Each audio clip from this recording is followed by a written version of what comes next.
Good afternoon. Wow, that's a bit of an introduction into Come To. It's nice to be here. Thank you for the opportunity to speak. It really is an honour. And on such a beautiful day, Cardiff isn't normally like this. I've lived in South Wales all my life, and it's not always like this, but take it while we can. It's absolutely beautiful. And I think it has been all week as well. So as the introduction suggested then, I'm from the City of Cardiff Council. My name is Dean Corbisiero, and I work as a Systems and Process Development Officer. What that basically means is I've implemented our e-procurement system in Cardiff over the past 12 to 18 months. What I'll cover today, just during this kind of 15-20 minute presentation, is how we've kind of introduced Proactis, which is the system that we've used. Just a bit of background in terms of Cardiff. Prior to January 2014, we conducted a blueprint exercise to look at e-procurement, and we highlighted e-sourcing as a key critical service that we needed to improve on. So we looked at a number of solutions, all of which had a range of benefits, but we decided to go with Proactis because we felt it was best for our needs as a customer. And in addition, we used their previous version called Alito for a number of years since 2003. So for us, it was an easy kind of step into e-sourcing, one which, like I said, was a key critical important part of our development. One of the reasons why we went with Proactis and why we went with an e-sourcing provider such as them is that it really allowed us to kind of open the floor up to dynamic purchasing systems and other tools such as e-auctions. That really interested us, and as a result we kind of went live in January and implemented Proactis throughout the council in June, July. So what I'll come on to just throughout the presentation is an introduction to what dynamic purchasing systems are, how they are kind of deemed in the EU, and how the regulations of late have actually opened the doors for us to be able to be more kind of flexible with the way that we approach the DPS.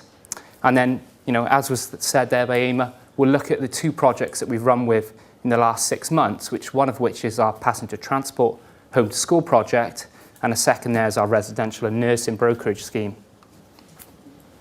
So in terms of a DPS, this is taken from the Public Contracts Regulation of 2006. And as you can see here, it suggests that a DPS is a completely electronic system which is limited to a certain duration. It allows contracting authorities to purchase commonly good used works or services, and is open throughout its duration. So that was kind of what it was. Where do we go from here? And there were a number of principles and rules that we had to follow. So we did a lot of research into what a DPS was, how it'd been used. We went on a number of site visits to local authorities. We did research online. We really wanted to understand what a DPS was, what we had to follow, what rules we needed to apply to, and how we could use the technology to actually enable us to do what we wanted to do. So there are some of the principles and the processes that we had to follow. And I won't go through every one of those because I don't really want to, go line by line, but you can see there that there are a number of principles that we had to follow. So we had to make sure that our process was bang on, basically, was exactly what we wanted. Because the last thing we wanted to do was implement a change, have this big new technology, and then find ourselves in hot water. So really, we made sure that we were meeting every single one of these points, and we could actually roll out a system that was sustainable, and we could actually go forward in future and use this again and again. As I mentioned earlier, the procurement rules have changed, and the Public Contract Regulations 2015 have brought in added benefits. They've relaxed some of the rules, meaning that there's no longer a requirement to publish a contract notice for every requirement. There's no standstill period. There's no maximum length. So these have actually enabled us to go out and look at other opportunities for how to use a DPS, not just on our home to school transport, as well as our residential and nursing. Not forgetting the benefits for the suppliers, which is really kind of the most important thing, and the reason why we went with a dynamic purchasing system. As you can see there with the little man in the corner, it's all about fairness. Yeah, it's all about creating greater opportunities, increased transparency. We wanted to limit the number of documents they had to send, breaking down the barriers of procurement, which has always been seen as quite difficult and hard to get around. We wanted to make a system where suppliers could come on, could grow, could take this journey with us. we wanted to help them as well. So that was really one of our main, objectives. The 2 pilot projects that we identified as part of the Proactis launch actually came in before the system was kind of introduced. Our passenger transport home to school, they actually went with a prior information notice back in 2013. And so, this had been on our radar for a number of years and months, and we were really looking for the right system to go with to ensure that we could not just meet the needs of the council and the citizens of Cardiff, but also offer an opportunity for our suppliers to come on board with us, to help ensure that we were, with them, making the right moves for Cardiff and our citizens. So as you can see there was an annual spend of 6.5 million. And what we wanted to do was increase flexibility, ensure we were getting the right market rates. We wanted to standardise the process and increase transparency throughout the whole 4-year period. And most importantly, probably, as I've already mentioned, is allow suppliers to join the framework at any time. Hence the reason for the DPS, because it gave us that chance to do it. And we saw technology just as an enabler to do this. It could have been a number of systems, but Proactis was the tool that we used at that time. And finally then, we wanted to award the routes based on the requirements of the council at that time, which could have been ever-changing. As you can see then in your right-hand side, our residential and nursing brokerage project was a little bit different. We again had done quite a lot of research into it and best approaches to do this. As you can see there, the spend is quite great, and comes with that spend is a level of complexity and sensitivity. But what we wanted to do and what we had kind of fed into it was to transform the way that we actually made these placements. But what was most important for us, and what we always kept going back to, was that we wanted to provide a greater choice for our service users. I'll come on to a slide which a little bit later, which kind of shows before and after of what we were facing, and I hope that kind of demonstrates how far we've kind of come forward and what the process was at that time. But we also wanted to ensure that we reduce the internal administrative burden for our case managers and case workers, so they could actually get on with work that was of more relevance to them, was more important to the service users and our citizens, rather than just shuffling through papers and making phone calls and trying to get a deal, if any deal. And finally then as well as making a faster and more efficient process for our service users, it was getting that visibility and control, so we know what's happening in Cardiff. We know of our providers. We know who's placed where. We wanted to ensure that we had that full control and visibility across the piece. So to do this, really, which was kind of, we know what system we're going with, we know what we want to achieve, how are we going to do this? So the first thing for us really was to work with our directorate, and that was key. And I'm not sure if any of you heard Steve's presentation on Wednesday, but he talked a lot about category management and strategic sourcing, building up a close relationship with our directorates. And that was key really, because we had that in place. We had a good understanding of our categories. We knew what we wanted to deliver. And by doing that, we were able to work with our directorates really closely, create project teams that were focused, driven, clear objectives and goals, and making sure that we could deliver what we had to do and what we wanted to do. As I've said, we utilised the technology which was Proactis, creating standard sourcing templates and actually rolling out scheduled tasks. So that was quite a long and hard process, trying to get around the technology which was new to Cardiff.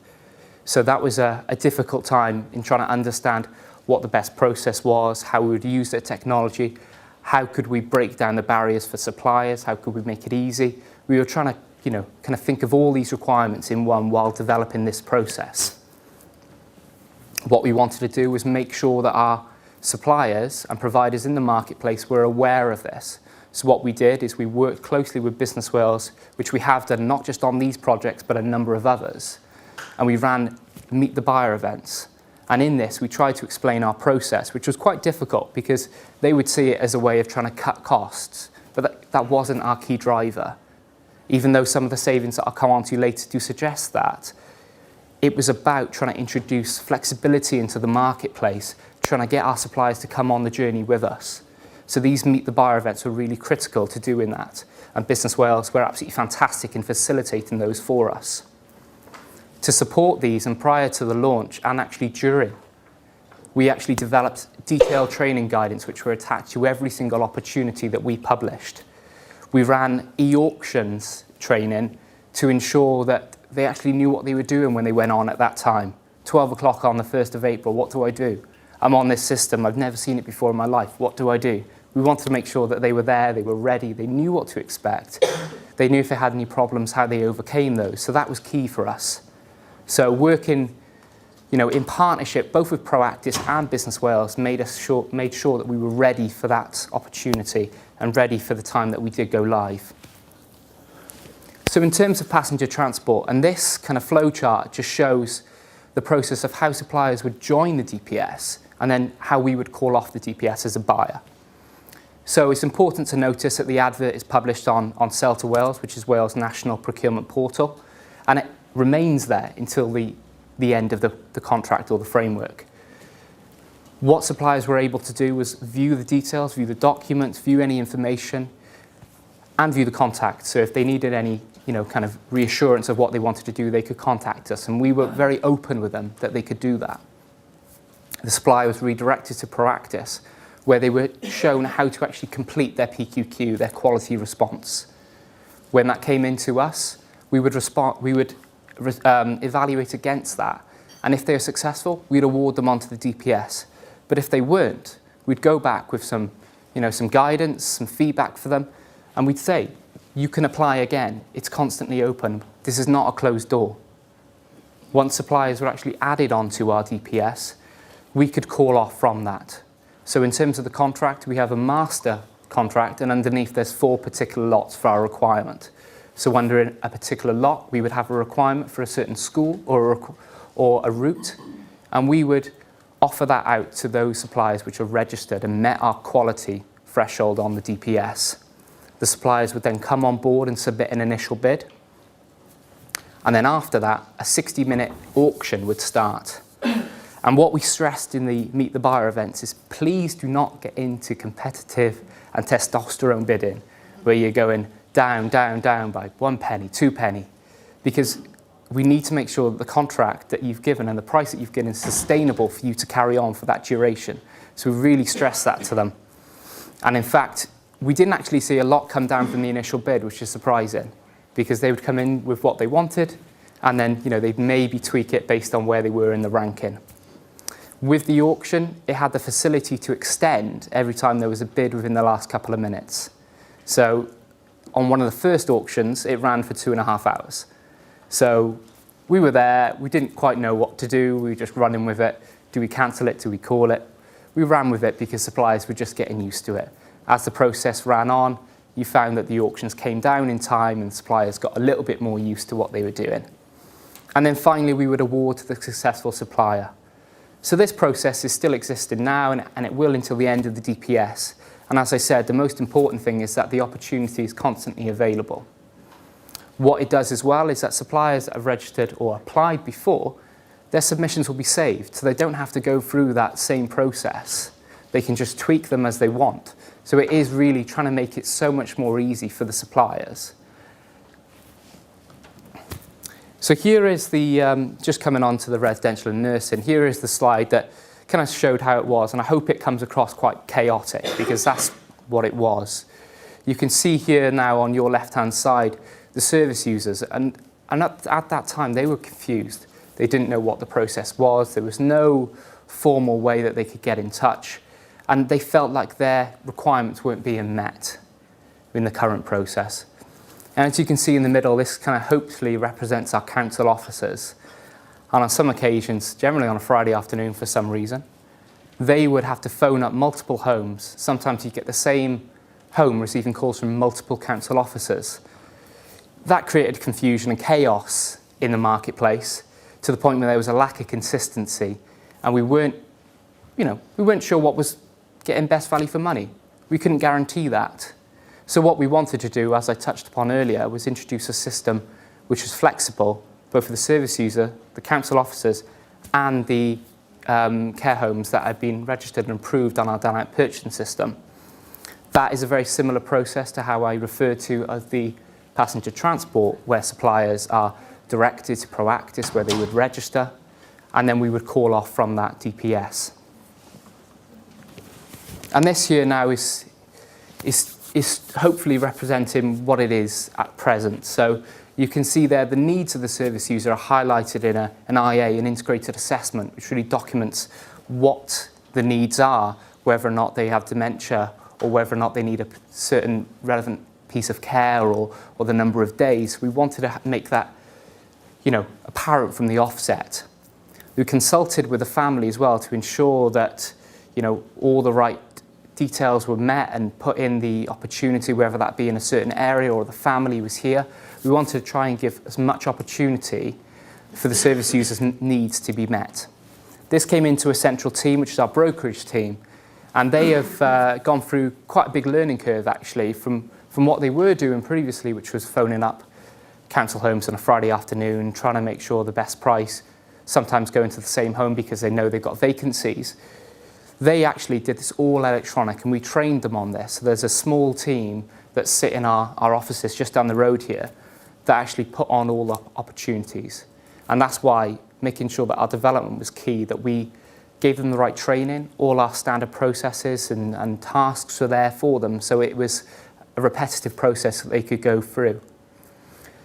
With that, we actually issue the opportunities to all suppliers, or providers, that are registered on our DPS. We gave them 48 hours to respond, so there was a consistent approach, which we had kind of agreed during the Meet the Buyer events in consultation with the marketplace. All those bids would come in centrally again to our brokerage team, who would pass them on to the case manager, who would agree the right placement for that service user.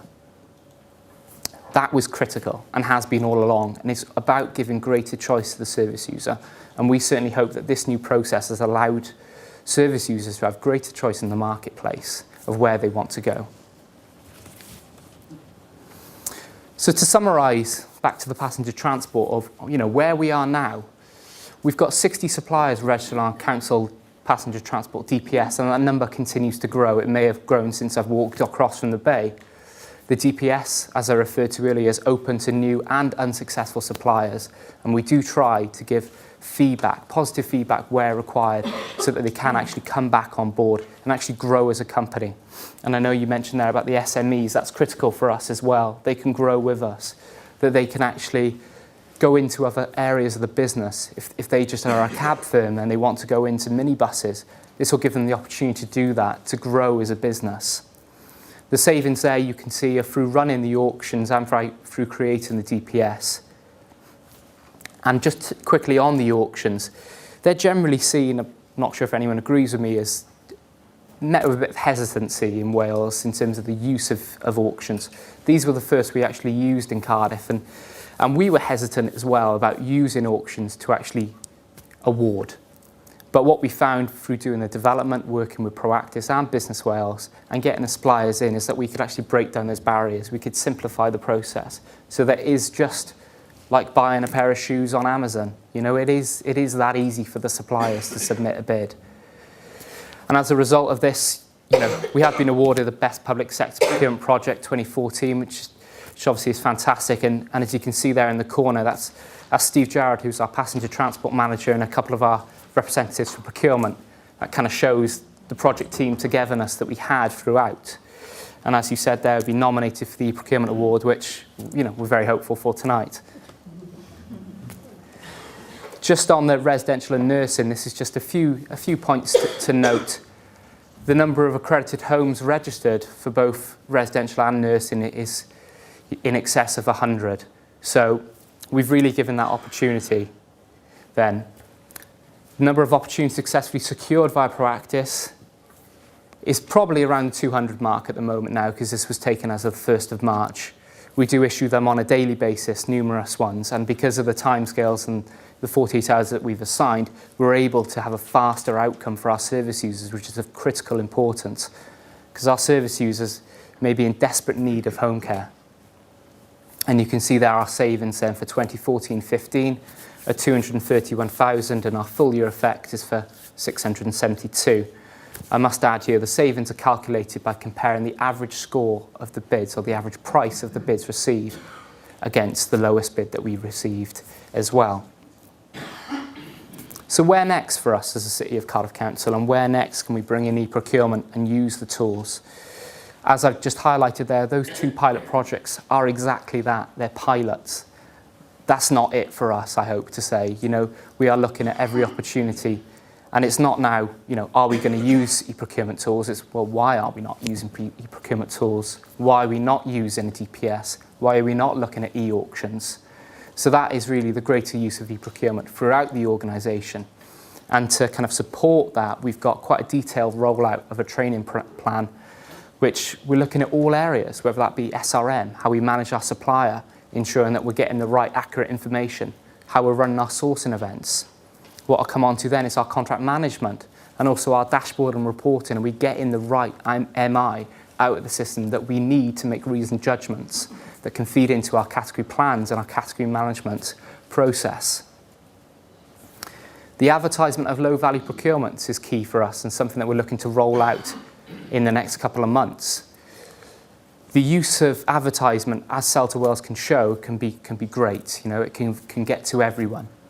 We want to be able to do that for opportunities that are not meet just the OJU threshold, and we want to be able to do that through electronic means, whether that be Proactis and Sell to Wales or just Proactis. We've got a quick quote facility that we really want to exploit.